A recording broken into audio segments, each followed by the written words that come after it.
মক্কায় সর্বপ্রথম উচ্চস্বরে কুরআন তেলাওয়াত করেন কোন সাহাবী?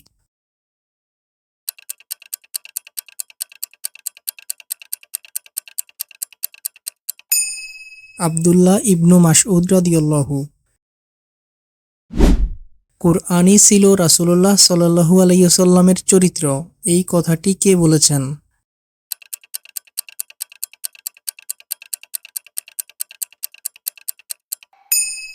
আয়েশা রাদিয়াল্লাহু। অধিকাংশ মানুষ প্রতারিত হয় কোন দুটি নেয়ামতের ব্যাপারে?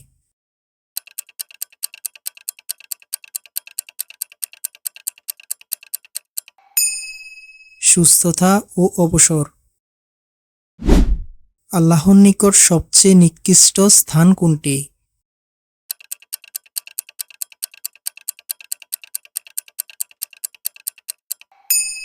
বাজার। আল্লাহ তাআলা কোন নবীকে উদ্দেশ্য করে বলেছেন, আমি তোমাকে জমিনে খলিফা বানিয়ে পাঠিয়েছি?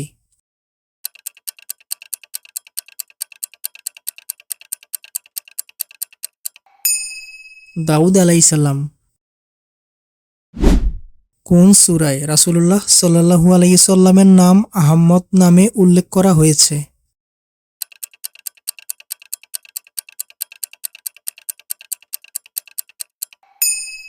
সূরা আস-সাউফ। ইমাম আহমদ বিন হাম্বলের মতে হিজরির ২য় শতাব্দীর মুজাদ্দিদ কে ছিলেন?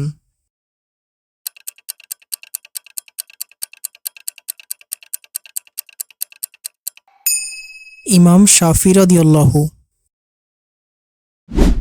খালিদ বিন ওয়ালিদ রাদিয়াল্লাহু এর হাতে ৯খানা তরবারি ভেঙেছিল কোন যুদ্ধে?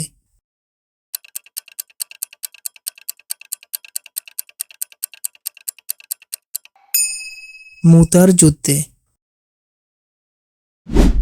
উহুদ পাহাড় কত কিলোমিটার লম্বা?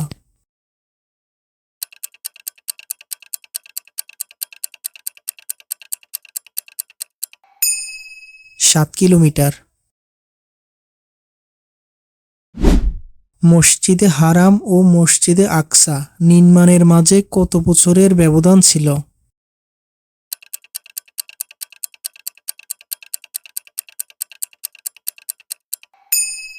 ৪০ বছর। হাদিস অনুযায়ী ৩টি কাজের জন্য মসজিদ বানানো হয়, নিম্নের কোন কাজটি তার অন্তর্ভুক্ত নয়?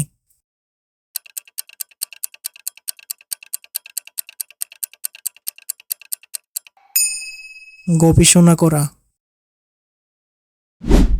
আল্লাহ বলেছেন, ফিতনা হত্যার চেয়েও জঘন্য। এখানে ফিতনা বলতে কি বোঝানো হয়েছে?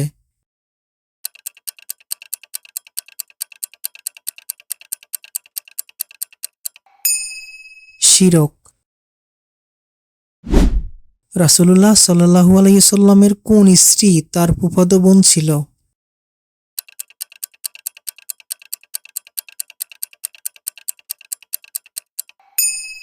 জয়নব বিনতে জাহশ রাদিয়াল্লাহু।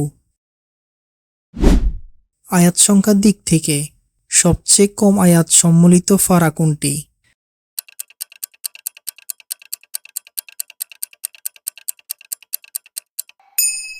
ষষ্ঠ ফারা। ঘুমানোর আগে কোন দুটি সূরা পাঠ করা মুস্তাহাব?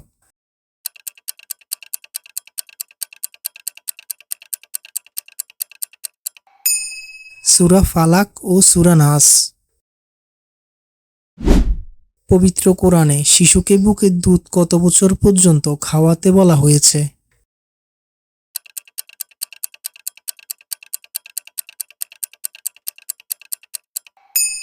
২ বছর। কোন যুদ্ধের প্রাক্কালে মুহাম্মদ সাল্লাল্লাহু আলাইহি ওয়াসাল্লাম কবিতা আবৃত্তি করেছেন?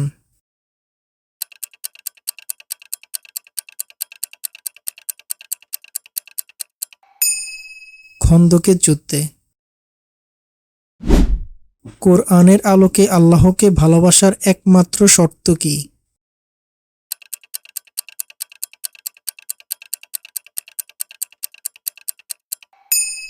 রাসূলুল্লাহ সাল্লাল্লাহু আলাইহি সাল্লামের অনুসরণ। কোন সাহাবীকে রাসূলুল্লাহ সাল্লাল্লাহু আলাইহি সাল্লামের কবি বলা হয়?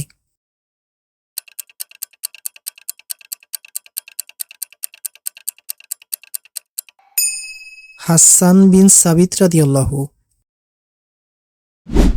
কোন কাজটি হজের অংশ নয়?